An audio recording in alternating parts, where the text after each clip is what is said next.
Donc c'est parti, on se fait le retour. Donc arrivé à la moitié de notre parcours, ça veut dire 50 km qu'on devait parcourir. Nous sommes à 13 kWh. Donc avantage pour cette voiture, c'est que si vous l'éteignez, elle se remet automatiquement en mode éco si vous y étiez, parce que c'est un bouton. Donc là, on s'insère en mode éco. Très clairement, ça suffit largement le mode éco pour tout type de route, à part sur l'autoroute, ce qui est un peu logique. Donc là, ce qu'on va faire, la portion de voie rapide, on va voir en régénération dans les descentes à combien de kilowattheures nous descendons. Donc, on se donne rendez-vous au bout de la voie rapide, on regarde à combien on est, et après, on se donne rendez-vous à Tulin, en bas de la descente, pour voir combien elle aura régénéré de batterie ou même baissé en consommation. Clairement, sur cette voie rapide, il y a un côté qui monte et un côté qui descend. Pour aller à Saint-Joire, on descendait. Là, on monte un peu, donc nos kilowattheures montent aussi. Pas de beaucoup, mais il faut savoir que là, on consomme forcément un peu plus qu'à l'aller. Alors ce qui est marrant avec cette voiture, quand on roule un peu vite, bon, vous avez les bruits d'air, malheureusement ça on ne pourra pas les enlever, mais on dirait qu'elle a un moteur thermique, cette fameuse voiture. Bizarre, hein? Donc là, très clairement, elle a consommé plus, la voiture. C'est pas pour rien, c'est parce qu'on était en montée à 110. Donc on est à 14 kWh sur le retour, sur cette fameuse portion à 110.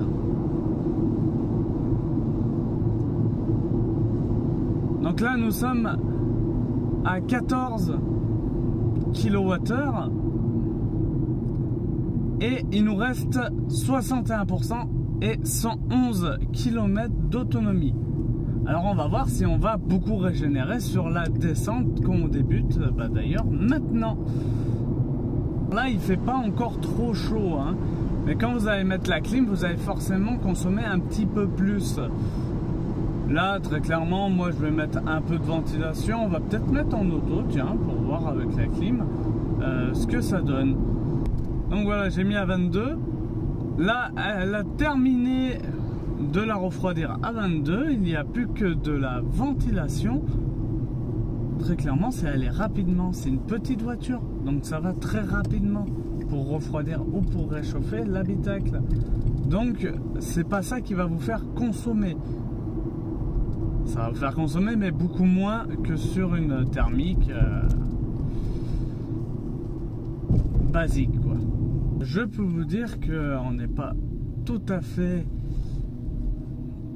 à sortie de Tulin, mais par contre la voiture a pas mal régénéré, parce que je vous rappelle qu'on était à 111 km d'autonomie et maintenant on peut faire 126 km d'autonomie et on est à 14 kWh et là on est à 12 kWh de moyenne. Alors en pourcentage, on a forcément réduit parce que, je vous rappelle, j'avais mis la clim, là je l'ai enlevé parce que dans l'habitacle, il ferait même un tout petit peu trop froid. Mais je vais remettre la clim, sans doute arriver à Grenoble, parce qu'il va faire chaud, il fera plus chaud qu'ici. Donc de 61, on est arrivé en bas de la descente, on est à 60 et là on continue à descendre encore. La barre des 60 est partie, on est à 59% de batterie. Pas encore à la moitié de la batterie et pourtant, on a fait bien plus que la moitié des 100 km.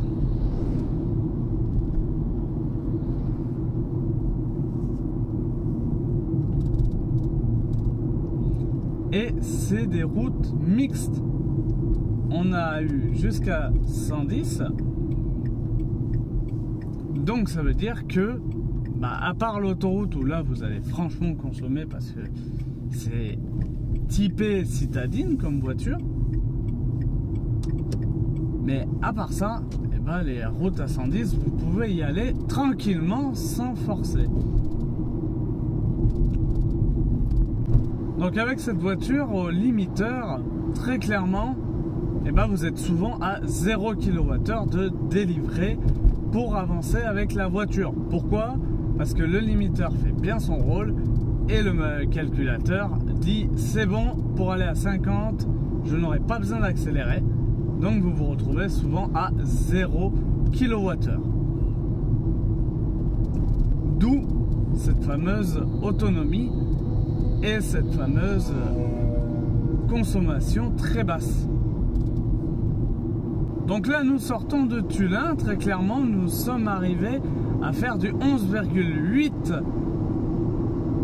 kW de moyenne, ce qui n'est vraiment pas mal, avec une bonne régie parce qu'on est quand même à 126 km d'autonomie restante et 59% de batterie. Donc rien à redire au niveau de la régénération de ce véhicule. Attention, le limiteur il joue beaucoup aussi parce que dès que vous êtes arrivé à la vitesse, c'est votre voiture qui va faire tout le travail, c'est plus votre pied. Donc voilà pourquoi il faut mettre le limiteur, parce que l'avantage c'est que elle sait mieux conduire que vous par défaut. Vous allez avoir le pied qui va s'alourdir de temps en temps, qui va relâcher de temps en temps. Là vous arrivez à votre vitesse et c'est fini. C'est la voiture qui gère, d'où cette conso de 12 kWh de moyenne. Donc là c'est exactement la même route qu'on reprend.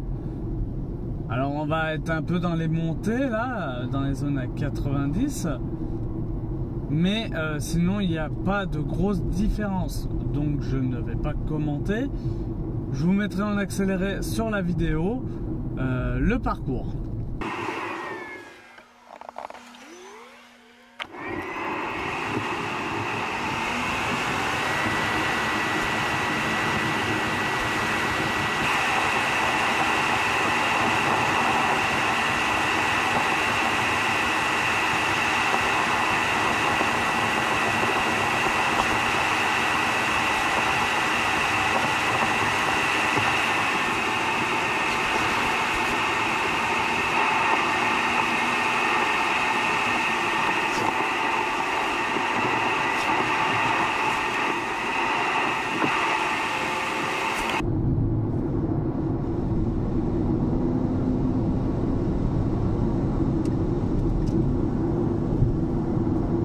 Alors cette voiture, là j'ai doublé un camion,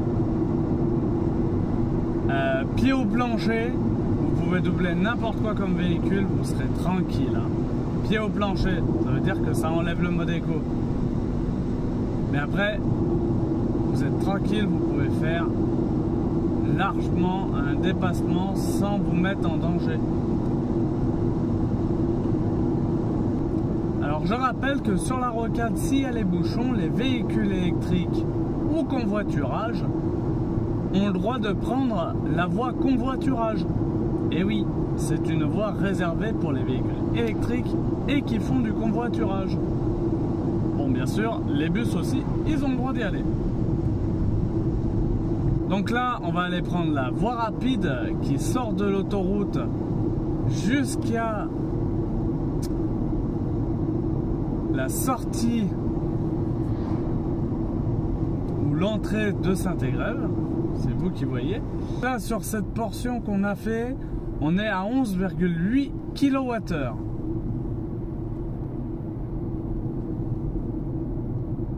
nous ne sommes pas encore à la moitié de la batterie.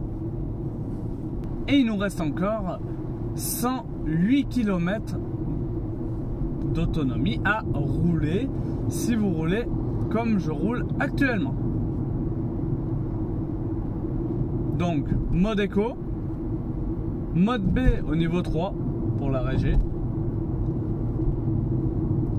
le limiteur, aux limitations de rigueur en France.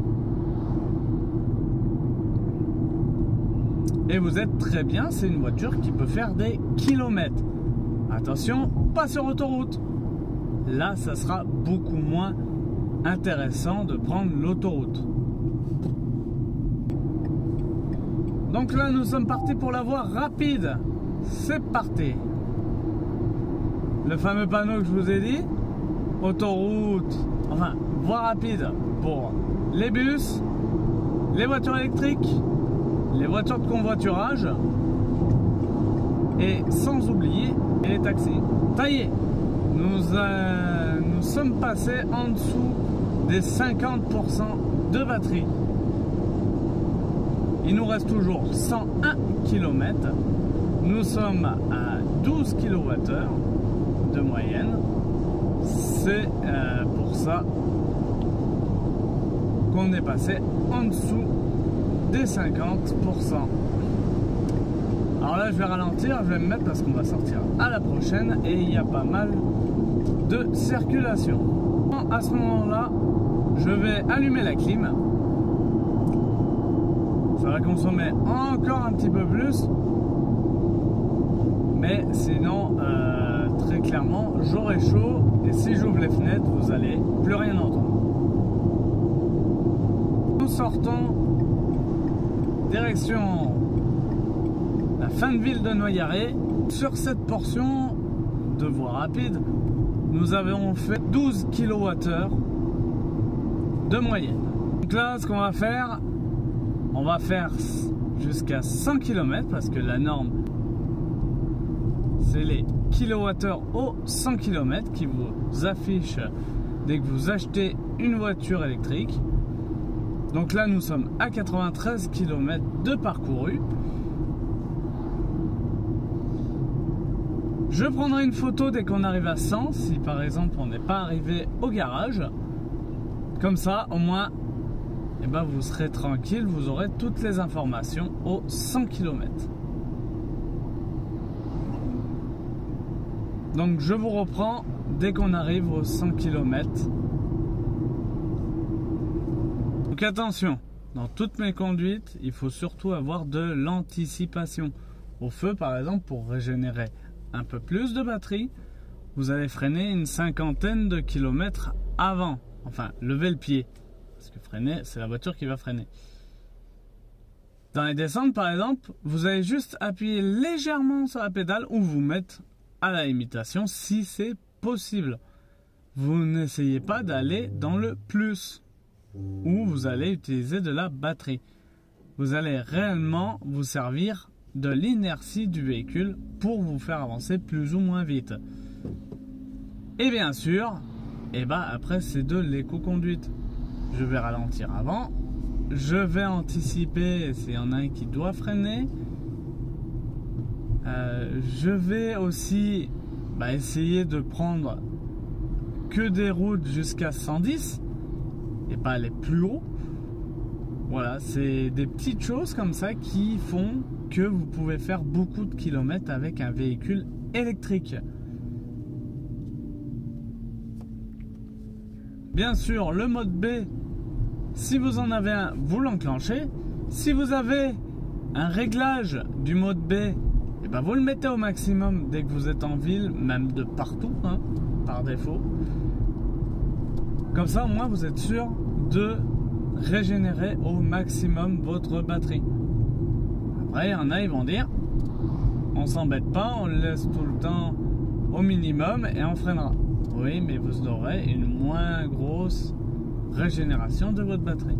Donc en moyenne, qu'est-ce qu'il faut retenir de cette voiture? Vous allez vous situer au niveau des kilowattheures en roulant comme je vous l'ai expliqué, dans les alentours de 10 11,3 pour le minimum dans les meilleures conditions du monde sur les agglomérations, donc les routes à 50.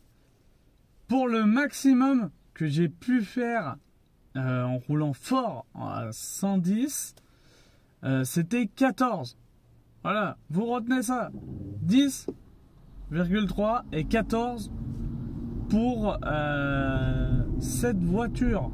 C'est une voiture, elle est pas efficiente, mais vu qu'elle a un petit moteur et une batterie qui est suffisamment grosse, et ben vous pourrez faire pas mal de kilomètres. Alors on va essayer de faire un petit peu de kilomètres en ville, parce qu'on est à 97, on va être à 98, arrivé à Renault-Fontaine by my car. Donc attention, on va faire un petit peu plus de kilomètres sur ce retour, mais très clairement c'est une voiture qui vaut la peine si vous faites pas mal de petites routes où vous aimez pas rouler trop vite. Voilà, c'est typique pour cette voiture là. Donc là on va passer dans les petites rues derrière, chez Opel, chez Renault, voilà.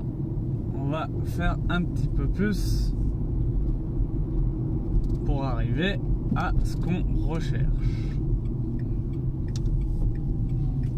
Donc là il nous reste un petit kilomètre avant de déposer la voiture. Et voilà, arrivé à Renault, sans pile. Donc dans la batterie, il nous reste 44% de batterie, 93 km d'autonomie. Nous avons fait 100 km.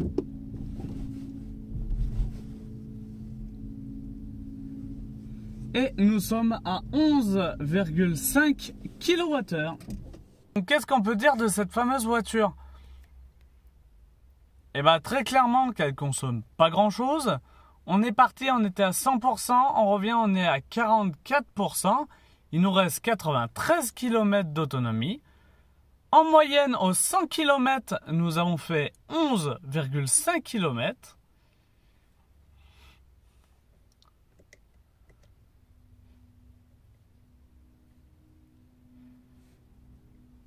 Donc c'est une voiture qui vous permettra de faire pas mal de kilomètres en ville.